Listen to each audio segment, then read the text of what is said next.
नमस्कार दोस्तों, हमारा शहडोल यूट्यूब चैनल में बहुत स्वागत है। दोस्तों, आज का वीडियो काफ़ी मोटिवेशनल होने वाला है आप सभी के लिए।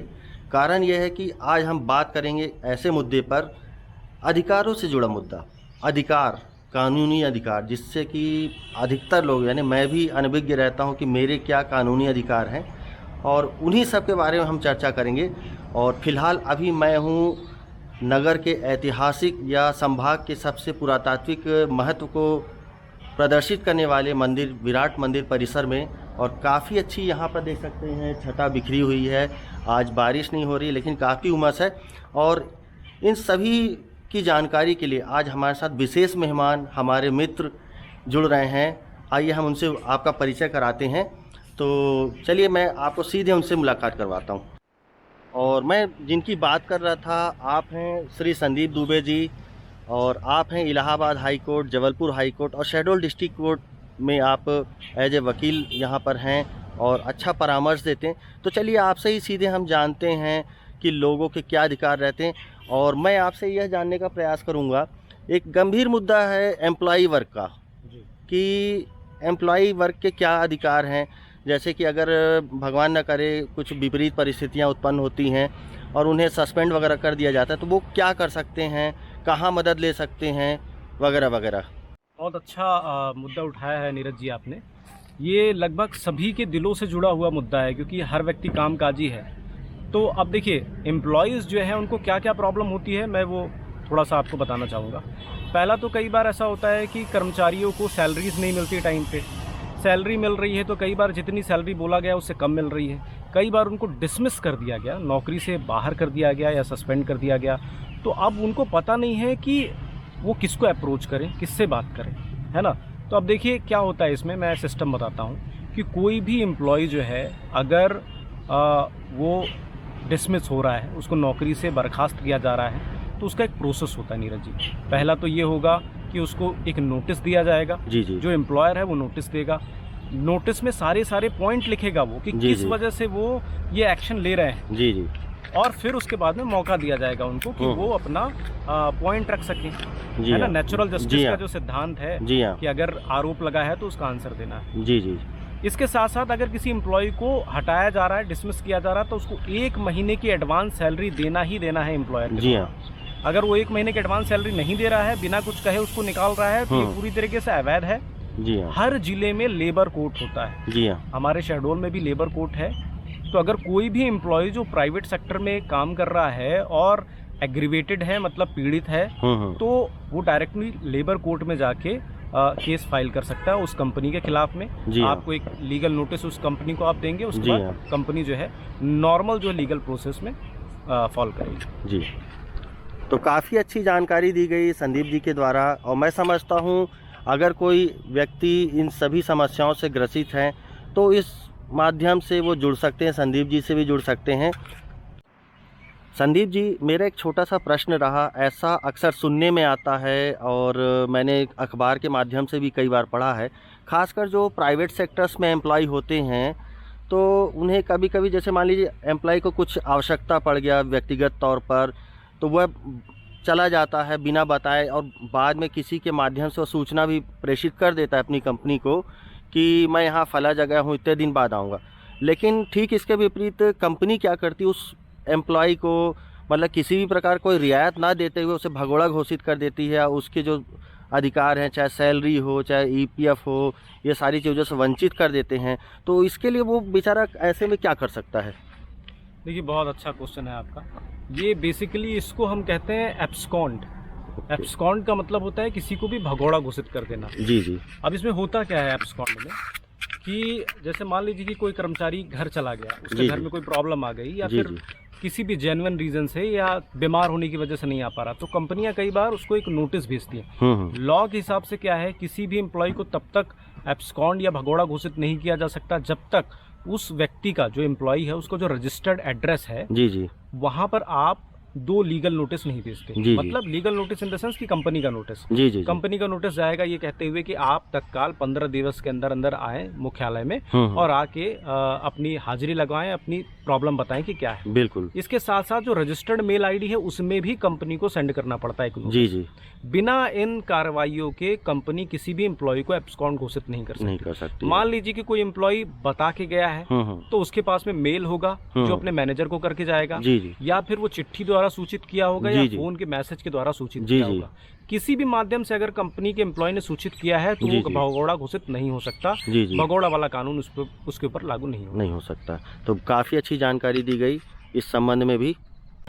संदीप जी, आपसे मेरा एक छोटा सा और सवाल था। जो कॉन्ट्रेक्चुअल एम्प्लॉय होते हैं, यानी कि संविदा कह लीजिए, या जो आउटसोर्स कर्मचारी रहते हैं, तो उनके क्या अधिकार हैं, किस प्रकार से समस्याएं आती हैं उनको, और वो उस समस्याओं से कैसे मतलब कानूनी सहारा ले सकते हैं, थोड़ा बताइएगा। जी देखिए, कॉन्ट्रैक्चुअल एम्प्लॉय जो है, हमारे संविधान ने उनके साथ भी डिस्क्रिमिनेशन नहीं किया है। हमारे संविधान का जो अनुच्छेद 14 है वो पूरी तरीके से सबके समानता के अधिकार के बारे में बात करता है। तो कॉन्ट्रैक्चुअल एम्प्लॉय वो एम्प्लॉय है जो कंपनी के पे रोल पे नहीं है। पे रोल का ये मतलब है कि कंपनी, जैसे मान लीजिए कोई रिलायंस में काम कर रहा है, जी, जी। तो पे रोल का मतलब है कि रिलायंस से ही उसको सैलरी मिल रही है। कॉन्ट्रैक्चुअल एम्प्लॉय क्या होगा कि कोई ठेकेदार है, ठेकेदार के अंडर में है, तो वहां से उसको सैलरी मिल रही है। जी, जी। तो ये बेसिक डिफरेंस उसमें आ जाता है। बिल्कुल। अब देखिए उसमें राइट क्या क्या है कॉन्ट्रैक्चुअल एम्प्लॉय के। पहला राइट तो ये है कि अगर किसी भी प्रतिष्ठान में, मतलब मैं कंपनी की बात नहीं कर रहा हूँ, कंपनी भी इंक्लूडेड है, कोई भी प्रतिष्ठान जहाँ 20 से ज्यादा कर्मचारी हैं, मिनिमम 20 होने चाहिए। अगर 20 एम्प्लॉइज वहाँ पे हैं तो उनको सबसे पहला तो उनका प्रोविडेंट फंड कटेगा, पीएफ का बिल्कुल कंपलसरी रूल है, कटेगा ही कटेगा, जिसको हम सोशल सिक्योरिटी भी कहते हैं। बिल्कुल। तो एक कॉन्ट्रैक्चुअल एम्प्लॉय को भी वो राइट है कि जितना एम्प्लॉयर काट रहा है उतना ही जितना उसके पैसे से कट रहा है एम्प्लॉय के, उतना एम्प्लॉयर देगा, डबल अमाउंट उसको सोशल सिक्योरिटी के रूप में मिलेगा। एक दूसरी स्कीम इनके ऊपर लागू होती है सभी कॉन्ट्रैक्चुअल एम्प्लॉय के ऊपर में, इसको ईएसआईसी कहते हैं। ईएसआईसी। अब ईएसआईसी क्या है? ये है आपका employ state insurance corporation. Okay. ये एक इस टाइप की संस्था है जो लेबर वर्ग, कॉन्ट्रैक्चुअल एम्प्लॉय, इन सब की मदद करता है। इनमें क्या क्या होता है? पहला, इसमें पूरा इंश्योरेंस होगा। मान लीजिए कि किसी भी कॉन्ट्रैक्चुअल एम्प्लॉय के परिवार में किसी की तबीयत खराब हो गई या उसी की तबीयत खराब हो गई, तो सरकारी अस्पतालों में इनको मुफ्त इलाज है। मतलब ना सिर्फ सरकारी, कुछ ऐसे हॉस्पिटल्स हैं जिनको डेजिग्नेटेड किया गया है कि ये ईएसआईसी डेजिग्नेटेड हॉस्पिटल्स हैं, जी हाँ, वहाँ पूरा इनका इलाज होगा। दूसरा, जब भी कोई महिला है और महिला का मान लीजिए कि प्रेग्नेंट है, बच्चा होने वाला है, तो उसको पूरी की पूरी लीव मिलेगी। जी जी जी। ऐसा नहीं है कि आप उसको प्रेशराइज कर सकते हैं कि आप भले आपका मैटरनिटी टाइम चल रहा है लेकिन आप आइए। मैटरनिटी लीव जिसकी हम बात करते हैं पूरी तरीके से कॉन्ट्रैक्चुअल एम्प्लॉय को भी लागू है। बिल्कुल। कॉन्ट्रैक्चुअल एम्प्लॉय को भी बिना कोई कारण बताए अगर निकाला जा रहा है तो लेबर कोर्ट में कॉन्ट्रैक्चुअल एम्प्लॉय भी अपील कर सकता है। बिल्कुल, ये सारे अधिकार। अच्छा, एक और अच्छा मुझे रेज हुआ इसी से एक सवाल। मैंने ऐसे कई बार देखे हैं, कुछ लोगों के मुँह से सुना है कि वो आउटसोर्स कंपनी में बंदा काम कर रहा है, वेतन मान लीजिए सपोज 12,000 है, उसमें आपका जो आपने एक वर्ड बताया ईपीएफ भी काटा जा रहा, लेकिन at the time of demand अगर वो पूछता है बंदा कि मेरा ईपीएफ कितना काटा जा रहा है, तो उसकी सही जानकारी नहीं दी जा रही है या फिर वो काटा ही नहीं जा रहा है, तो ये बड़ा मतलब एक विवादित स्थिति हो जाती है। कई बार लोगों को काफ़ी नुकसान भी झेलना पड़ता है। तो ऐसे में कहाँ जा सकता है वो बंदा? देखिए, जितनी भी कंपनियां हैं, अब ये लॉ है कि कंपनियां जो है दो टाइप से पीएफ काटती हैं। पीएफ काटने का भी दो टाइप का रूल होता है। जी हाँ। पहला रूल तो पीएफ काटने का ये होता है नीरज जी, कि अगर कोई एम्प्लॉय ऐसा है जिसकी सैलरी 22,000 से कम है, 22,000 की एक लिमिट रखा गया है, तो उससे पूछा नहीं जाएगा, पीएफ कटेगा ही कटेगा। उससे पूछेगा नहीं कि आप पीएफ कटवाना चाहते कि नहीं। कोई ऐसा एम्प्लॉय है जिसकी सैलरी 22,000 से ज्यादा है, कुछ भी हो सकती है, करोड़ में पा रहा हो वो, तो उसमें क्या होता है कि ऑप्शन देना पड़ता है। कंपनी ऑप्शन देगी कि आप पीएफ की स्कीम में आना चाहते हैं कि नहीं। बिल्कुल, उसमें भी ऑप्शन देना कंपलसरी है। अगर कोई कंपनी किसी को ऑप्शन नहीं दे रही है तो उस कंडीशन में क्या होगा कि सामने वाला व्यक्ति जो है वो लेबर कोर्ट वो भी अपील कर सकता है। अब मान लीजिए कि कोई ऐसा एम्प्लॉय है जिसकी सैलरी आज 40,000 है, आज 40,000 है, लेकिन उसका पहले पीएफ कटता था क्योंकि उसकी सैलरी 22 से कम थी, बिल्कुल। तो क्या वो पीएफ की स्कीम से बाहर हो जाएगा? बिल्कुल नहीं। एक बार अगर पीएफ की स्कीम में कोई व्यक्ति आ गया, उसकी सैलरी कितनी भी हो जाए, वो पीएफ स्कीम से बाहर नहीं होता।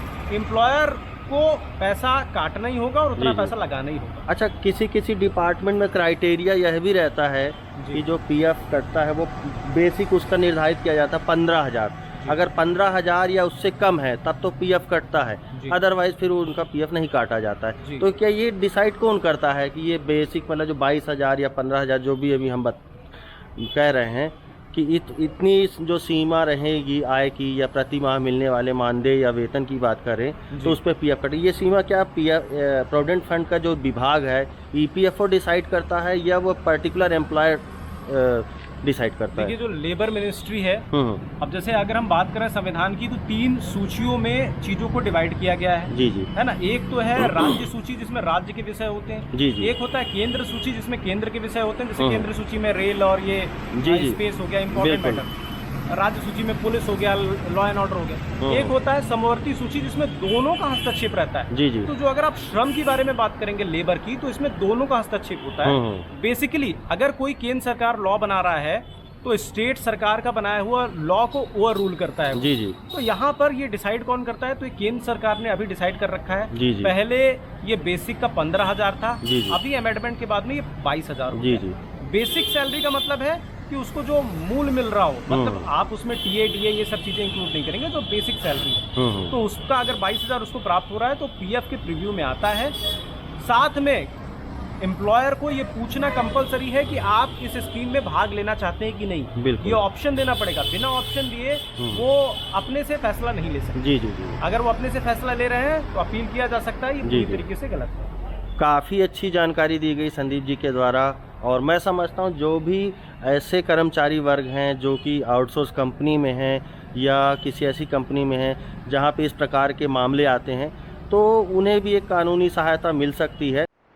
तो दोस्तों, आज की वीडियो में बस इतना ही। वीडियो अगर आपको अच्छा लगा हो तो कृपया लाइक करिएगा, शेयर करिए और कमेंट करके ज़रूर बतलाइएगा, क्योंकि ये वो मामले थे जिनसे हम सभी अनजान रहते हैं। हमें अपने ही अधिकारों की जानकारी नहीं होती है, खासकर कानूनी अधिकारों की। तो मैं समझता हूँ संदीप जी के द्वारा दी गई जो जानकारी काफ़ी मतलब यथोचित रही होगी, मार्गदर्शन भरी रही होगी। तो हम हमारा शेड्यूल के माध्यम से हम आभार व्यक्त करते हैं संदीप जी का कि उन्होंने इतना अमूल्य समय निकाला और आप लोगों तक यह जानकारी प्रदान की। तो ठीक है दोस्तों, जल्दी मिलते हैं अगली वीडियो में। बने रहिएगा, कहीं भी मत जाइएगा, हमारा शेड्यूल में बने रहिएगा और सब्सक्राइब कर लीजिएगा अगर अच्छा लगे तो। जल्दी मिलते हैं। बहुत बहुत धन्यवाद। जय हिंद, जय भारत।